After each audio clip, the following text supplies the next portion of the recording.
Hello students, class 6-এর ছাত্রছাত্রীরা, দেখো তোমাদের জিওগ্রাফি থার্ড ইউনিট টেস্ট অর্থাৎ ফাইনাল এক্সামের জন্য ম্যাপ পয়েন্টিংয়ের আরেকটা গুরুত্বপূর্ণ পাঠ হলো মৃত্তিকা।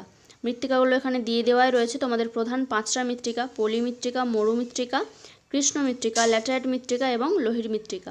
দেখে নাও কোন কোন জায়গায় মরু মৃত্তিকা: রাজস্থানে থর মরুভূমি অঞ্চলে মরু মৃত্তিকা।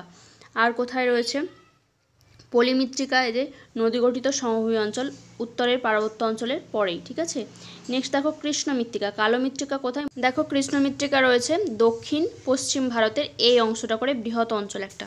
ওকে, লোহিত মৃত্তিকা এই জায়গাটায় দেখিয়ে দেবে।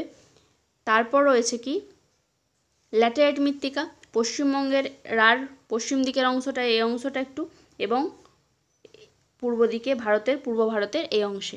ওকে, খুব ইজিলি কীভাবে নির্দেশিকা দেখাতে হয় তোমরা জেনে নিয়েছো। এটা ভালোভাবে দেখে নিয়ে তোমরা প্র্যাকটিস করে নিও। এখন এই পর্যন্তই।